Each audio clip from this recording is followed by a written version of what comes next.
algo muito importante sobre a natureza de Deus, que não podemos deixar de observar, é a triunidade, ou como alguns preferem chamar, trindade.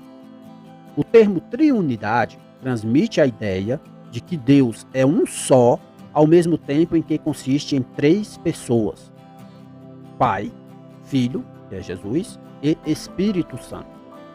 Também conhecida como Trindade, a doutrina da triunidade ensina com base nas Escrituras que, primeiro, existe um só Deus, como nós podemos ver em Deuteronômio, capítulo 4, versículo 35. A ti te foi mostrado para que soubesses que o Senhor é Deus, nenhum outro há senão Ele. No versículo 39, ainda do capítulo 4 de Deuteronômio, nós podemos ler o seguinte: Por isso hoje saberás e refletirás no teu coração que só o Senhor é Deus, em cima do céu e embaixo na terra, nenhum outro há. No segundo livro de Samuel, capítulo 7, versículo 22, ainda vemos mais um versículo que afirma claramente que Deus é único. Existe apenas um só Deus. Observe. Portanto, grandioso és, ó Senhor Deus, porque não há semelhante a ti, e não há outro Deus senão tu só, segundo tudo que temos ouvido com os nossos ouvidos. Em Isaías, capítulo 45, versículo 5, nós podemos ver: Eu sou o Senhor e não há outro, fora de mim não há Deus, eu te cingirei, ainda que tu não me conheças. O versículo 22, ainda do capítulo 45 de Isaías, diz: Olhai para mim e sereis salvos, vós todos os termos da terra, porque eu sou Deus e não há outro. No primeiro livro de Reis, capítulo 8, versículo 60, nós encontramos o seguinte: Para que todos os povos da terra saibam que o Senhor é Deus e que não há outro. O Novo Testamento também afirma esta verdade, que existe um só Deus.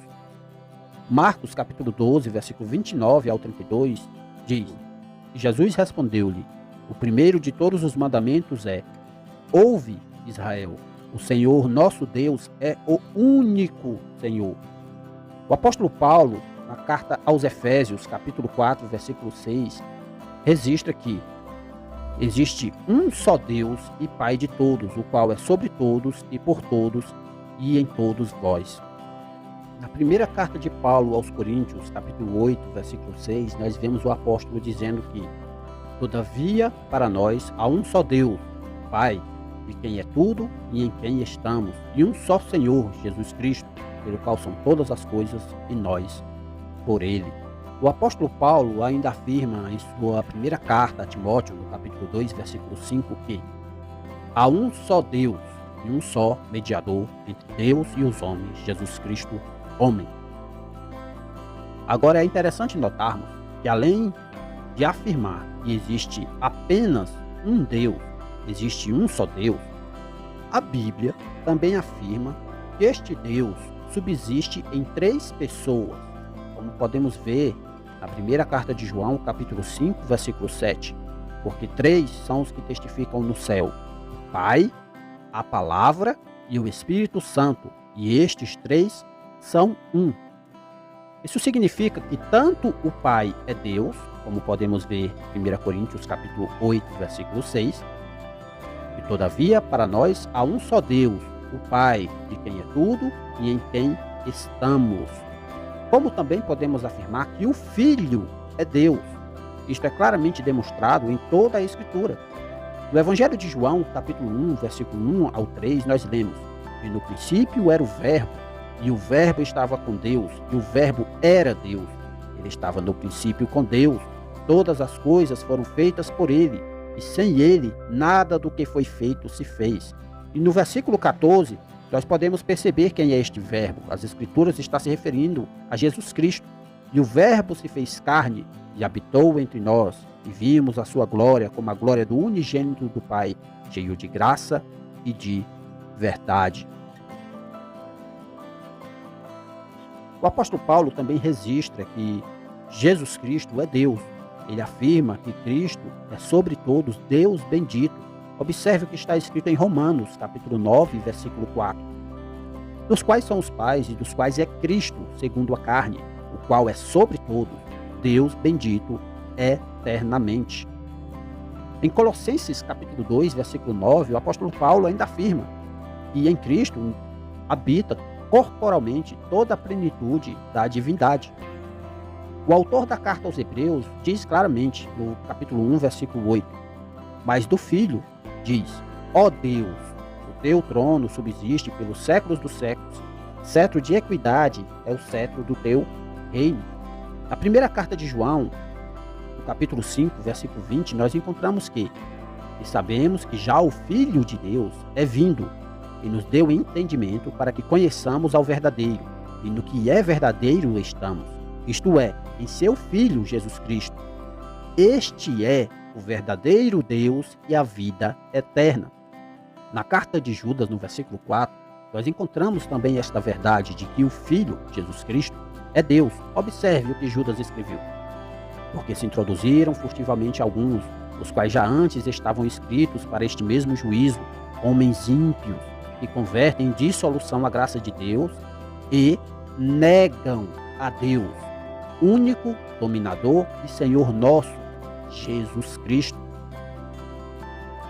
Além de afirmar que o Pai é Deus e que o Filho é Deus, a Bíblia também afirma que o Espírito Santo é Deus. Em Atos, capítulo 5, versículo 3 ao versículo 4, nós encontramos o seguinte. Observe com atenção. Disse então Pedro, Ananias, por que encheu Satanás o teu coração para que mentisses ao Espírito Santo e retivesses parte do preço da herdade? Guardando-a não ficava para ti, e vendida não estava em teu poder? Por que formaste este desígnio em teu coração? Não mentiste aos homens, mas a Deus.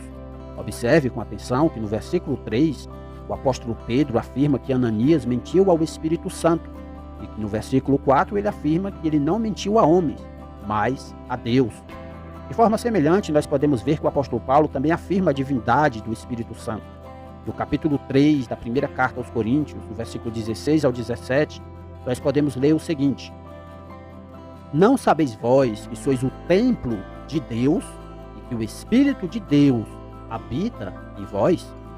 Se alguém destruir o templo de Deus, Deus o destruirá, porque o templo de Deus, que sois vós, é santo. Agora compare este versículo que afirma que somos o templo de Deus com o capítulo 6, versículo 19, ainda de 1 aos Coríntios, que diz: ou não sabeis que o vosso corpo é o templo do Espírito Santo, que habita em vós, proveniente de Deus, e que não sois de vós mesmos? Então, irmãos, observem atentamente que a Bíblia afirma essas duas verdades. São verdades difíceis de conciliar, que estão além do nosso intelecto, mas que são verdades que devemos aceitar. Que existe um só Deus, mas que ao mesmo tempo esse Deus subsiste em três pessoas. Podemos dizer então que o Pai é Deus, o Filho é Deus e o Espírito Santo é Deus. Isso tudo com base nas Escrituras. Não são três deuses diferentes, não são três deuses no plural, mas existe apenas um único Deus, como foi bem demonstrado aqui pelos versículos, mas este Deus subsiste em três pessoas, de tal forma que esses três são um, como podemos ver lá em 1 João, capítulo 5, versículo 7, mas de tal forma também que esses três são distintos. O Pai não é o Filho não é o Espírito, e o Espírito não é o Pai, mas ao mesmo tempo a Bíblia também afirma que esses três são um. São verdades difíceis de conciliar, são aparentes contradições, não são contradições, são aparentes contradições. Na realidade, são apenas verdades que as Escrituras nos revelam sobre Deus e que devemos aceitar, porque isso está claramente nas Escrituras, mas que sim, são verdades que a gente não consegue conciliar dentro da nossa lógica limitada, dentro do nosso raciocínio limitado. Não é algo que vai contra a lógica. A realidade é algo que está além da lógica humana. Portanto, a doutrina da Trindade é uma doutrina que realmente nós não conseguimos explicar dentro da racionalidade humana, mas que sim, é uma doutrina bíblica, pois os seus pontos são claramente demonstrados pelas Escrituras.